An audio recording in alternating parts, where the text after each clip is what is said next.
Okay. So we'll start with we have been doing two prayers now, right? First, the preparation prayer, the wholeness, invocation and blessing, and then we say the prayer for wholeness. So thankfully, I have received something which I can share with everyone so that you can read along. Just one request that whenever you say prayer, let's say this prayer, any prayer, uh, internally mean the words that you are saying. And when you mean when you what you are saying, it will have a lot of more, beautiful impact for you and for everyone around. So be receptive, and you can read it along with me, or you can say it after me. Whatever feels, whatever feels right to you. To the Most High and the Holy Divine Supreme Mother, thank you for divine peace. Thank you for divine love, mercy, and grace. I humbly invoke for divine guidance, help, healing, and protection. Thank you for blessing me with a healthy and fit body, clear heart and mind, wholesome and correct speech, faithful and grateful soul on all levels, in all directions, with humility, love, and respect, in full faith. So be it. Be receptive and receive.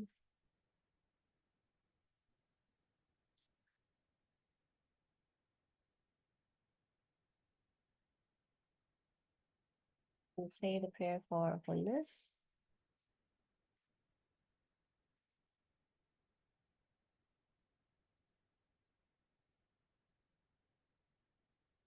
May I be a humble servant for the Most High and the Holy Divine Supreme Mother, with this whole body, heart, mind, speech, and soul.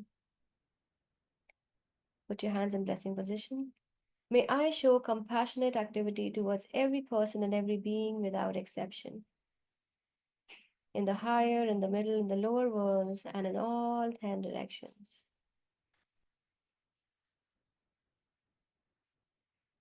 Put your hands together in prayer mudra in front of your heart. Hallelujah. Shalom. Asheo. In full faith. Let's chant Om thrice. Om.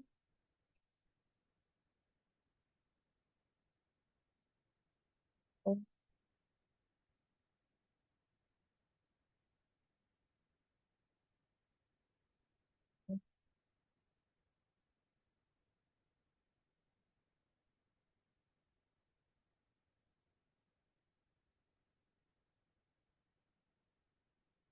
Gently put your hands on your lap facing upwards. Close your eyes. And we'll meditate together.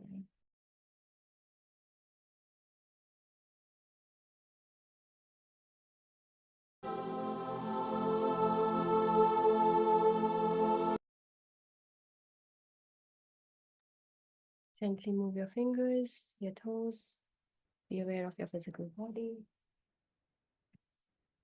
Gently open your eyes.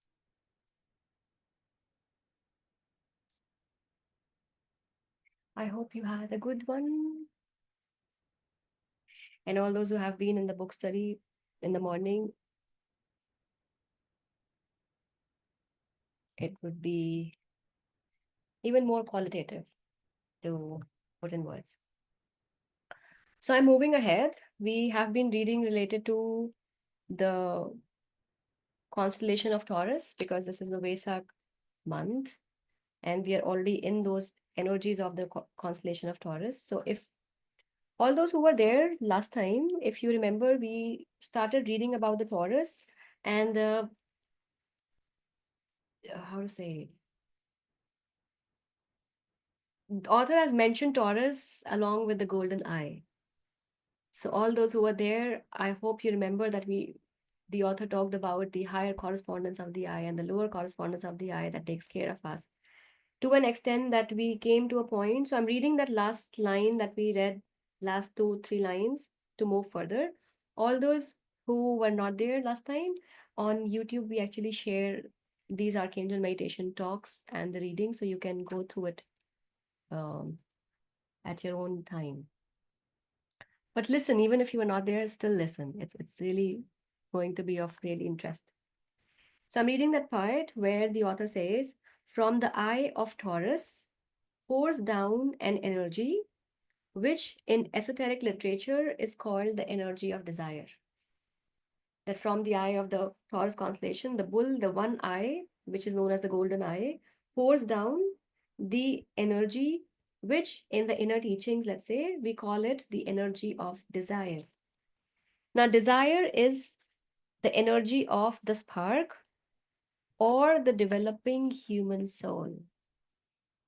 So, the desire is actually the spark, or you can say that energy which is of a developing human soul. To understand, let's say, think of somebody who does not have desire. Will the person do anything?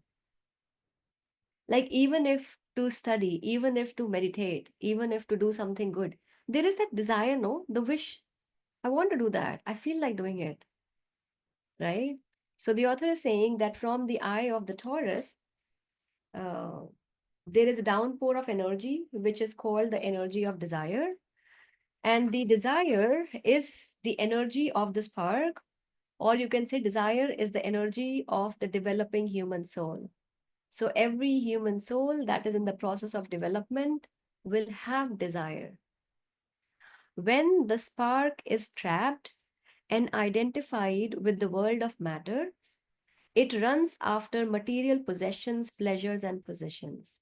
So it is like when that divine spark, which came from, let's say, the source of energy, when it identifies, gets trapped in the material of the world of matter, then the desires are more towards the matter. Like, I want more money, I want more, like related to the materialistic world. So the author is saying when the spark is trapped and identified with the world of matter, it runs after material possessions, pleasures, and positions. All objects of pleasure are material. So anything that gives pleasure is is related to material aspect. Even your knowledge is material. This is so beautiful. That's why you can read, you can see, you can hold the books. Even that knowledge that we are gaining from it is material. All knowledge and information is mental furniture. That's such a beautiful analogy, that all knowledge, that just like we hoard our house with different kind of furniture, it is like all knowledge and information is mental furniture collected in the house of your mind to fulfill your desires.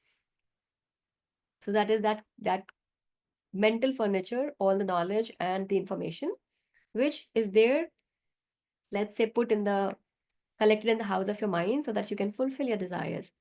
As the spark slowly breaks its identification with the world of matter, the energy of desire starts to be expressed as aspiration.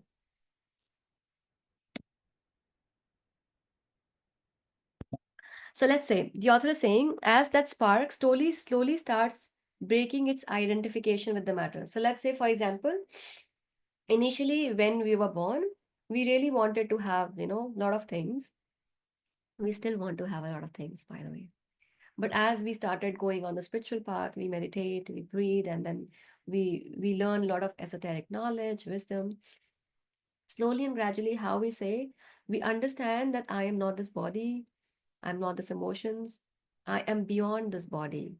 The body is there for a purpose, for a reason, and I'm using this vehicle, but then our soul has a purpose and there is a plan for me. We all have started, that's why you are here, right? You're not here for the physical body, let's say. You're here because you want to give this food to your soul. So the author is saying, as the spark slowly breaks its identification with the world, where, okay, I know the world is there, but it is not it. There's something more, you know? So when slowly the sparks breaks its identification with the world of matter, the energy of desire starts to be expressed as aspiration. So then the people do not feel, like the same way how we feel, how we desire chocolates, how do we desire sweets, unless, how we desire the material world, that quality is not the same when we are, when there is a desire, let's say, related to some higher purpose. Have you noticed the difference, everyone? The craving that we get, oh no, no, no, I really want to eat that. I really want to. So that desire is completely different from the one which says, I really want to sit still. I really want to meditate, or I really want to do good. The vibration is very different, right? Am I saying that is in resonance with everyone? Yeah. So the author is saying, when the energy of desire starts to be, as the spark slowly breaks its identification with the world of matter, the energy of desire starts to be expressed as aspiration. So the quality of desire, kind of the way it reflects for the lower matter, is very different. It is more like an aspiration. I aspire. So the desire starts to be expressed as aspiration one, direction two, and the willpower three. So the same desire that is, let's say, connected to the lower chakras, let's say a human body desires sex, right? But then the soul desire to be in union with the Supreme Parabrahman. That's why we have yoga, the union, right? So the author is saying, as the spark slowly breaks its identification with the world of matter, the energy of desire starts to be expressed as aspiration, direction, and willpower. So the higher chakras, as one being is mentioning, that I want material things for spiritual purposes. Okay. Aspiration is for higher chakra vibration. You can say that. Though it is there for the entire, because once there is aspiration, it is also like all the chakras are connected now. It is like the one that is stronger, more high vibratory, then it transforms all the other ones. That is why the want for spiritual purpose. So the desire starts to be expressed as aspiration, direction, and willpower. Aspiration, direction, and willpower pull you away from all the traps you built for yourself in the past. Somebody says, no, I feel very limited. I feel stuck in my life. Things are not moving. What you need to come out from all that state where you really feel that you are bounded is aspiration, direction, and willpower. So, aspiration, direction, and willpower pulls you away from all the traps you built yourself in the past. Aspiration makes you something higher than you were in the past. So it's like whatever you were in the past, aspiration is something that makes you higher vibratory, let's say, from whatever you were in the past. Aspiration is a striving to be something more beautiful than you were in the past. So the soul who says, no, I want to be a better person. I don't like me being angry, me being greedy or jealousy or critical being or judgmental being. I do not want that. I want to be a better person. So when we are moving, those desire, those wants are actually aspiration, because aspiration make you something higher than you were in the past.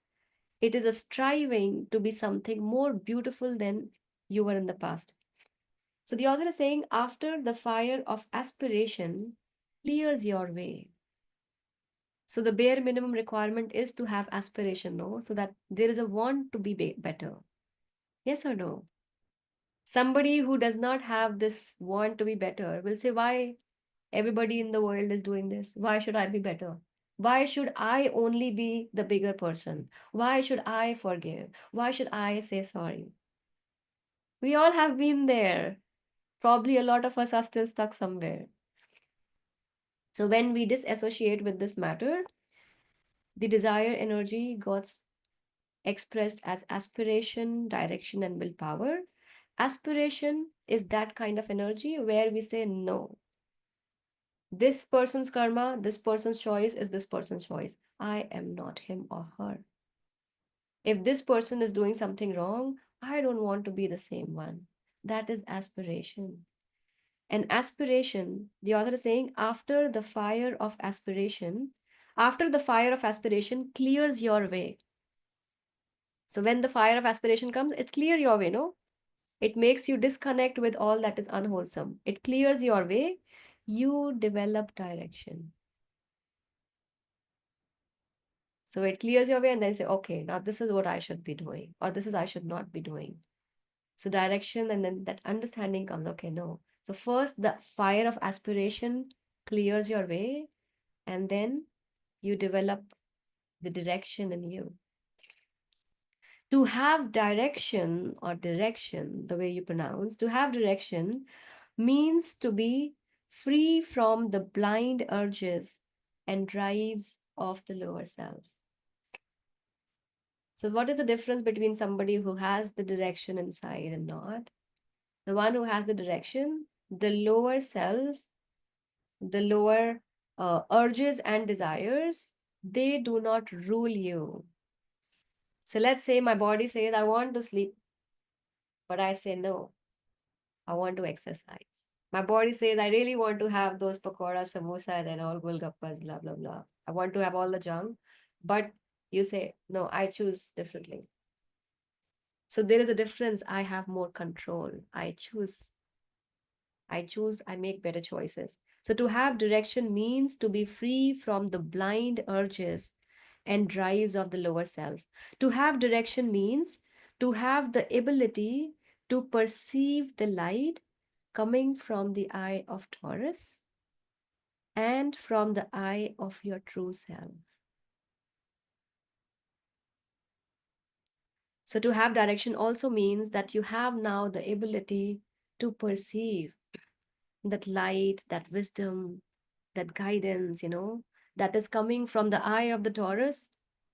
All those who were not there last time, or all those who are there, I just want to remind, the eye of the Taurus is that eye that keeps a check on the evolution of, let's say, humanity. So the author is saying to have the direction means to have the ability to perceive the light coming from the eye of the Taurus and from the eye of your own true self. The lower correspondence of that eye of the Taurus is our monad that always has an eye on us to check how we are evolving physically, emotionally, mentally, spiritually, how our body, how we as in this physical self evolving. So to have direction means to have the ability to perceive the light coming from the eye of Taurus and from the eye of your own true self. To have direction means to hear the call of service, the call of the hierarchy. Beautiful, right? So first, from the desires, it gets transformed to aspiration, where we want to be a better person, regardless what is going on in the world. I choose beauty. I choose goodness. I choose kindness. When that aspiration comes, that fire of aspiration clears your way and you develop or find direction. And what is direction? A lot of people say, I do not know my life purpose. So, this sense of direction, you may not have a clear understanding of your purpose, but you will know it for sure. This is the path I want to take. So, the fire of aspiration clears the way. You develop the sense of direction. You find, that you are getting free from your old blind urges and desires. And then you also find that you are able to perceive the light that is coming from the eye of Taurus, from your own self, higher self. To have direction means to hear the call of service, the call of the hierarchy. So that means, when we say in the Archangel meditation, you are in divine order, that divine order is coming when you have the sense of direction. Because when you have the sense of direction, you walk on the right path and you automatically hear the call of service. So from I oriented, we become we oriented. So we do start doing things. It's like if I pray for my family, I will say the entire world is my family. When I pray for someone in my family suffering, and then the moment I sit for praying, I just reminded of all the other people who are suffering. So I cannot just pray for one, I pray for everyone. Like this one and everyone who is. So that call of service, the call of hierarchy, our aspect develops and we begin to listen. We begin to follow that call of service. After you see the light and hear the call, you can slowly break your identification with your physical, emotional, and mental bodies. So it is so deep. You cannot break free. You cannot let go of your physical, emotional, and mental bodies unless and until you have developed that aspect where you can see the light and where you can hear the call. Okay. So after you see the light and hear the call, you can slowly break your identification with your physical, emotional, and mental bodies, and even with your possessions and positions. So the attachment related to this is mine, this is my position, what will people think of me? It just dissolves. Because what matter is the path you have to walk on, the service you need to render. Remember that even positions are material. And when it is positions or material, it is in every place. A lot of time we are in spiritual schools and then we say, oh, I am senior, you are junior. I have more experience than you. Or you are senior, I am junior. You have more experience than me. We do not know. The duration of this physical body, this physical manifestation in a particular school does not define how mature your soul is, right? So there is no need to compare because every individual is on its own unique journey. Everyone is reaching the same destination. Some is little ahead, some is little behind. That's it. There is no comparison. There is no senior, no junior. There is nobody who is, you know, they're always at a certain vibration and they are on a different path. So after you see the light and hear the call, you can slowly break your identification with your physical, emotional, and mental bodies, and even with your positions and positions. Remember that even positions are material. The spirit has no position. There is no senior, no boss, no junior. The spirit has no position. The spirit has no possession. So as the spirit, you don't hold on to anything. You cannot hold on. You don't hoard or collect. You don't become a museum. As a spirit, you just are a vibration. So the spirit has no position, the spirit has no possession. Once we understand this, we can hear the voice calling us toward beingness. So when we start understanding, okay, as a spirit, position does not matter, possession does not matter, then we start hearing the voice that is calling us towards beingness. Just be. Just be. And when you are just being in whatever capacity you are, you fulfill your purpose in that moment. Just be. Okay. The bull of desire, Taurus, the figures of the constellation images of a bull, no? So the author is saying the bull of desire runs first toward matter, then later towards home, towards the self. So that is how we human beings experience that this bull of desire, it first go towards matter, and then going towards matter, it starts going, it begin the journey towards the home, towards the self. When the bull of desire began its journey out of matter towards home, it first broke the walls of the mineral kingdom. So he's saying this has already happened. So when you talk about the evolution of life, first there was a mineral kingdom, yeast, bacteria, and all of that, you know.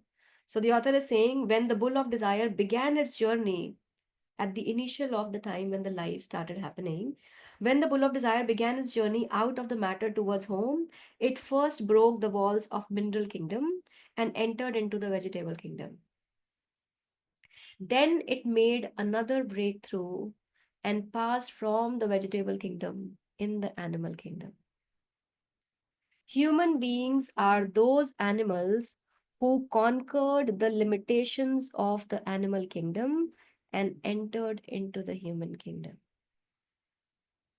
So, when we are in the human body, we are already those beings who have conquered the limitations of the animal kingdom, and towards our journey towards home, towards our self, we break down the limitations of the animal kingdom and entered in the human kingdom. Now, in the human kingdom, man is caught by many traps and he is at the crossroads of many desires. Agree, right? So, in the human kingdom, man is caught by many traps and he is at the crossroads of many desires. Those who follow the path of detachment, purification, and sacrifice will eventually break all barriers in the human kingdom and pass to the next kingdom, following the footsteps of the great ones. So, in the human kingdom, we all have various desires. We are stuck in the traps of desires, the desires of my father, my mother, my brother, my husband, my son, my boss, you know, my hair, my body, my looks, my speech, my thoughts, my money, my success. So lot of desires. This food, this content, this part, that knowledge, this meditation, this book, that book. We are in the pool of temptations. In any way, you have n number of options to choose, right? So, in this human kingdom, man is caught by many traps and he's at the crossroads of many desires. Those who follow the path of detachment. So, those who follow the path of detachment, purification, and sacrifice will eventually break all barriers in the human kingdom and will pass to the next kingdom, following the footsteps of the great ones. That is why we have beings like Lord Buddha, Christ, Yogananda, and there's so many spiritual teachers all around. Like they are showing us the path, and we are getting inspired by those teachings. Master Choa Sui, you know, the teachings we are getting aspired, and then we are walking automatically. Where with this aspiration, there is direction, there is willpower, and then okay. So those who follow the path of detachment, purification, and sacrifice, actually in today's book study, somebody asked a very beautiful question. The person says, how do I let go? And I just say that, hang on. I did not know we are going to get the answer right in the next session in Archangel Meditation. So all those who say, how do I let go? I'm not able to let go. This is it. Following the path of detachment, purification, and service. So, those who follow the path of detachment, purification, and service will eventually break all barriers in the human kingdom and pass to the next kingdom, following the footsteps of the great ones. Direction changes into will. Direction changes into will when initiate relinquishes his personal will and follows the will of the I. It is like we have small choices. But when we let go of our own lower desires, lower will, and we be in alignment with the divine will, that is what the actual will is, where direction automatically changes into will. So the more we walk on the path of detachment, purification, service, the more we are aspired by the elder ones, the more our direction changes into will.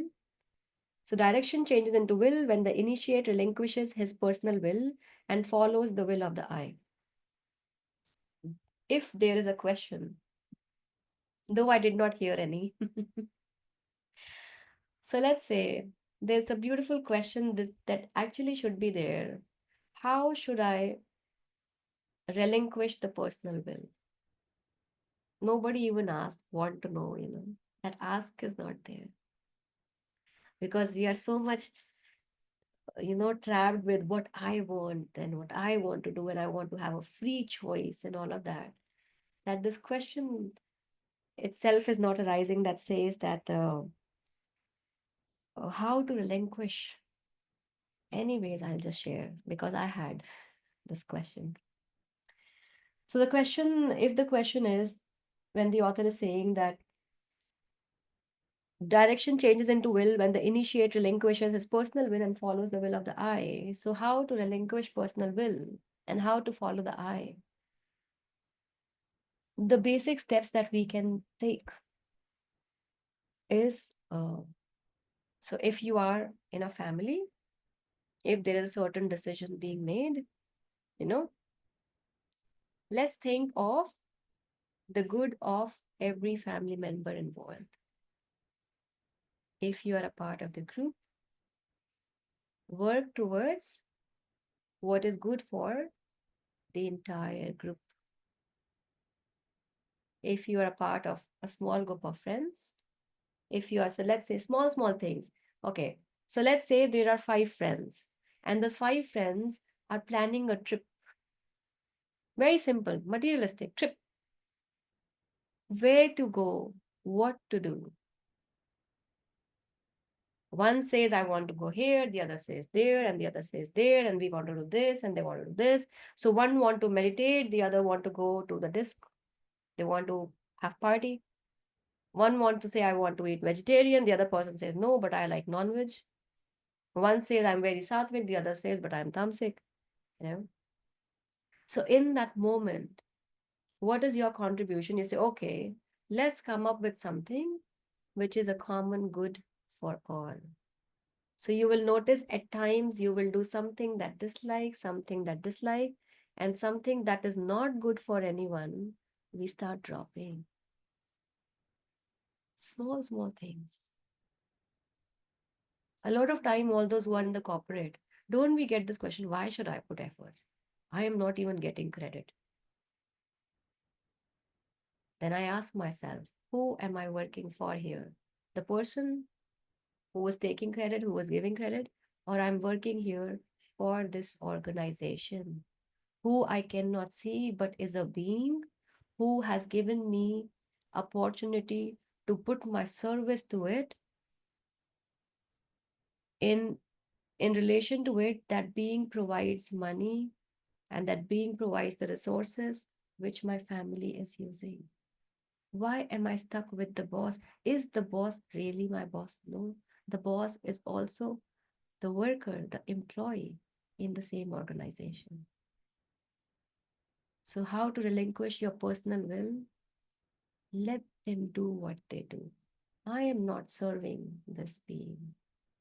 I am here to serve this organization, that bigger being who is taking care of me and my family, right? So small steps in life, but when we see from the will of a bigger group, that's how we slowly and gradually start dropping our personal wills. Personal wills, which are very self-oriented, the lower self-oriented, they are selfish. They are, they are, they have the covering of greed and criticism and judgment and malice and treason and jealousy and hatred. You know. So direction changes into will when the initiate relinquishes his personal will and follows the will of the I. In will of the I, EYEI, the eye of the golden eye of the Taurus, who is taking care of the evolution of humanity. In direction, a person has his own choice. So when you are in a state of direction, a person has his own choice and his own ways and means. He still exists for his little self. So initially, from the desires, it got transformed into aspiration. I want to be a better person. And when I want to be a better person, there comes a sense of direction. So when I'm at that stage of direction, I still have my own choices. I still work for my own lower self. Maybe those choices or things have changed, but it is still the self. So in direction, a person has his own choice and his own ways and means. He still exists for his little self. He still has the sense of otherness, of being something other than his true self. But when he enters the path of purpose and will, he loses himself to find the self. It is here that the initiate is finally able to say, not my will, but thine be done. Is it making sense to everyone? So, first, we have desires. I want money, I want this, I want that. Then that changes to aspiration, where I do not like what I was, I don't like what is happening around, I want to be a better being. When the aspiration comes, then there is a sense of direction, the right thing to do. So when there is a sense of direction, I am still making my own choices. I am still choosing what I want to do. So if I want to meditate, I will meditate, otherwise I will not. If I want to talk to this person, otherwise I will not. I will choose who I will serve. You cannot tell me. That still little self is there. But when the purpose and the will comes into being, then the person loses his own lower will. It is the same, like say, of Yogananda ji. He had to let go of his family so that he can evolve as a saint and he can serve the entire world. Same for Master Chua Kok Sui. He had a very accomplished business family, but he was traveling one way or the other all across the world. His health was in crisis because he was choosing the soul, the purpose of spreading the creating first pranic healing or Hattic yoga and spreading it all across, you know. So that is what it happens that, but he enters the, so when in direction a person has his own choice and his own ways and means, he still exists for his little self. He still has the sense of otherness of being something other than his true self. But when the man enters the path of purpose and will, he loses himself to find the self. It is here that the initiate is finally able to say, not my will, but thine be done. Where we are not saying, God, this should happen. We just say that, may thy will be done. May what you think is right be done. So there are no wishes to bless. There are no goals. It's not that there are not goals, but you don't go from that lower mind which just ask every time, oh bless me, oh pray for me, oh you teacher, or bless me, bless me, bless me, oh send bless. No, it just says, okay, let me know what I can do and how I can contribute. May thy will be done. I am here myself in this capacity to serve, regardless who wants. If you see, even this, what I'm doing is the same. Archangel meditation sessions, everybody joins from all different spheres. A lot of people are joining new every single time. One time, if I start thinking, what will they think? The new people may not know what you're doing. A lot of time, there is a lot of imbalance in the energy because various new energies and lot is going on. Not everybody is willing also. What is she speaking? And then what is the saying? Oh, I'm not understanding. So if I start thinking from my lower aspect, I would not do it at all. I will say, oh my God, what will people judge? How will they see it? But then that is one example.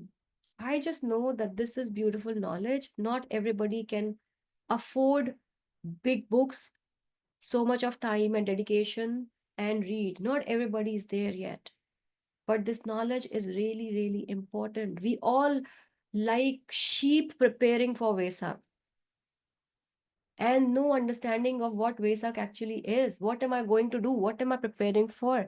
Everybody's saying Vesak, Vesak, Vesak. Okay, Vesak it is. If you collect individual ask and ask that being, there will be handful of people who would say something qualitative. Okay, let's say you prepare, you have an understanding. What will you do with that energy? What's the plan?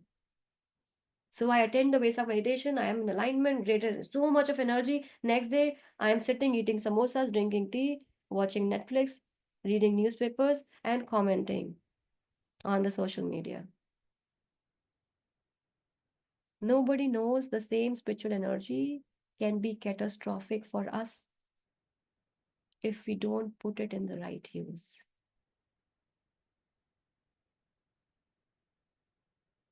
It is a fire, spiritual fire. And fire burns if we do not know how to handle it. And that is why people have Kundalini syndromes and all of that. Because there is understanding is big time missing. The desire to be activated. What will you do with activated Kundalini? Do you even have the understanding what Kundalini is? And how does it manifest if it is actually activated? Is your system ready? A lot of people fall sick because of higher meditations.